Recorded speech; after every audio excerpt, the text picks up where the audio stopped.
Ready 5 seconds. उपाध्यक्ष महोदय, वर्तमान वित्त अधिनियम सदन के सामने प्रस्तुत है। इस बिल पर मुझे बोलने के लिए आपने समय दिया, इसके लिए मैं आपका आभारी हूँ। इस बिल का एक विशेष महत्व इसलिए भी है कि यह संकट काल में पेश हुआ है। चीन ने हमारे देश पर हमला किया, देश पर संकट आया, राष्ट्र को चुनौती मिली और इस चुनौती को हम सब ने स्वीकार किया, जिसके लिए पैसे की आवश्यकता हुई। इसको वित्त मंत्री ने बड़ी कुशलता से देश के अंदर और देश के बाहर से जुटाया। इस बिल का महत्व इसलिए भी है कि हमारी पंचवर्षीय योजना के मध्य में ही यह बिल आया है। देश में बड़ी बड़ी योजनाएं अभी अधूरी हैं, जिनका पूरा होना देश के लिए बड़ा आवश्यक है। इसके लिए भी बहुत बड़ी धनराशि चाहिए। देश पर संकट आया और देश जागा, कोने कोने से लोगों ने पैसा और सोना दिया और अपने लड़के तक फौज में दिए।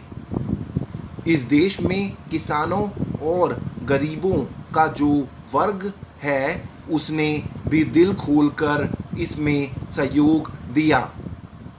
उसके बाद जो उन पर अधिक बोझ कर के रूप में पड़ रहा है या अनिवार्य बचत योजना के रूप में पड़ रहा है, उसको भी वे खुशी खुशी सहन करने को तैयार हैं, परंतु वे सरकार से भी कुछ चाहते हैं। वे चाहते हैं कि उनकी जो गाड़ी कमाई का पैसा है, खून पसीने का जो पैसा है, वह व्यर्थ के कार्यों में ना जाए और उसका सदुपयोग हो। इसके अतिरिक्त उनकी कुछ अपनी दिक्कतें और परेशानियां हैं, जिनकी और सरकार का ध्यान चाहिए। इस आपातकाल के समय में तो उनको इन आए दिन की कठिनाइयों से राहत मिलनी चाहिए। ऋण लेने में और अन्य कार्यों में जो अड़चनें पड़ती हैं, वे दूर की जाएं।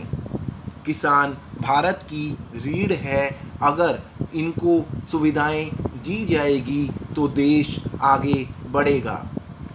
आज जहां देश के साधारण लोगों ने इस सरकार का हाथ बटाया, वहां एक वर्ग ने, जो कि धनी वर्ग कहलाता है, अपने साधनों के अनुसार सरकार के सुरक्षा कार्यों में सहायता नहीं की।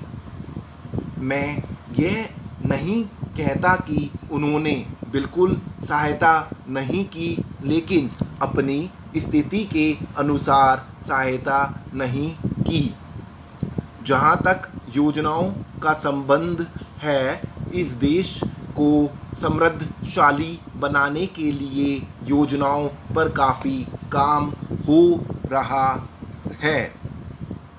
उपाध्यक्ष महोदय, इसमें कोई संदेह नहीं है, लेकिन कई स्थानों पर देखा गया है कि काफ़ी काम हो रहा है, जबकि कुछ को इतनी उपेक्षा की दृष्टि से देखा जाता है कि वहाँ काम ना होने के कारण वे इलाके विकास की दृष्टि से पीछे रह जाते हैं।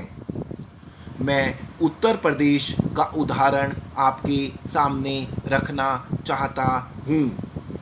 वहाँ पर चाहे उद्योग धंधों की योजना हो या किसी अन्य विकास के विषय में हो, दूसरे राज्यों की तुलना में वहाँ बहुत कम काम हो रहा है और वह पिछड़ता ही चला जा रहा है। माननीय अध्यक्ष महोदय, इस विधेयक के संबंध में इस सदन के इधर के बैठने वाले लोगों ने और उधर के बैठने वाले लोगों ने बहुत सी बातें कही हैं। जैसा कि यह विधेयक है, इसको अभी प्रवर समिति के सामने विचार के लिए जाना है और वहाँ से विचार होने के बाद यह इस सदन के सम्मुख फिर से विचार के लिए प्रस्तुत किया जाएगा। तब माननीय सदस्यों को पूरे तरीके से यह अधिकार होगा कि जहाँ तक इसके अनुबंधों का संबंध है उसमें परिवर्तन कर सकते हैं या उनको हटा सकते हैं।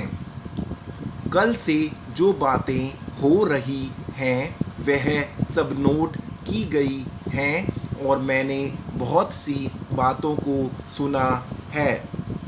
प्रवर समिति में उन सब बातों पर विचार किया जाएगा। बहुत से माननीय सदस्यों ने इस तरह की बातें कही हैं, वह बहुत आवश्यक मालूम हुई हैं और जैसा कि मैंने कहा है कि उन पर विचार किया जाएगा। जहाँ तक सहकारिता का संबंध है, चाहे इधर के बैठने वाले माननीय सदस्य हों, चाहे उधर के बैठने वाले माननीय सदस्य हों, सबकी यह मांग है कि जब हम जनतंत्र में विश्वास करते हैं और अपने यहाँ प्रजातांत्रिक प्रणाली कायम कर ली है और जबकि देश में गरीबी है और उसका गलत लाभ भी उठाया जाता है, तब सहकारिता की बहुत आवश्यकता है। इसको रोकने की आवश्यकता है, यह सभी लोगों की राय है। जहाँ तक इस सहकारी विधेयक का संबंध है, बहुत से माननीय सदस्यों ने बहुत सी बातें इसके संबंध में कही हैं। मैं सब बातों का विवरण में तो उत्तर नहीं दे सकता हूँ, लेकिन मैं थोड़े में खास बातों का उत्तर देने की कोशिश करूँगा। जैसा मैंने अभी कहा, जब हमने अपने यहाँ जनतंत्र कायम किया है तो हमें अपने समाज के ढांचे को बदलना पड़ेगा। उपाध्यक्ष महोदय, वर्तमान वित्त अधिनियम सदन के सामने प्रस्तुत है। इस बिल पर मुझे बोलने के लिए आपने समय दिया, इसके लिए मैं आपका आभारी हूँ। इस बिल का एक विशेष महत्व इसलिए भी है कि यह संकट काल में पेश हुआ है। चीन ने हमारे देश पर हमला किया, देश पर संकट आया, राष्ट्र को चुनौती मिली और इस चुनौती को हम सब ने स्वीकार किया, जिसके लिए पैसे की आवश्यकता हुई। इसको वित्त मंत्री ने बड़ी कुशलता से देश के अंदर और देश के बाहर से जुटाया। इस बिल का महत्व इसलिए भी है कि हमारी पंचवर्षीय योजना के मध्य में ही यह बिल आया है। देश में बड़ी बड़ी योजनाएं अभी अधूरी हैं, जिनका पूरा होना देश के लिए बड़ा आवश्यक है। इसके लिए भी बहुत बड़ी धनराशि चाहिए। देश पर संकट आया और देश जागा, कोने कोने से लोगों ने पैसा और सोना दिया और अपने लड़के तक फौज में दिए। इस देश में किसानों और गरीबों का जो वर्ग है, उसने भी दिल खोलकर इसमें सहयोग दिया। उसके बाद जो उन पर अधिक बोझ कर के रूप में पड़ रहा है या अनिवार्य बचत योजना के रूप में पड़ रहा है, उसको भी वे खुशी खुशी सहन कर रहे हैं। स्टॉप।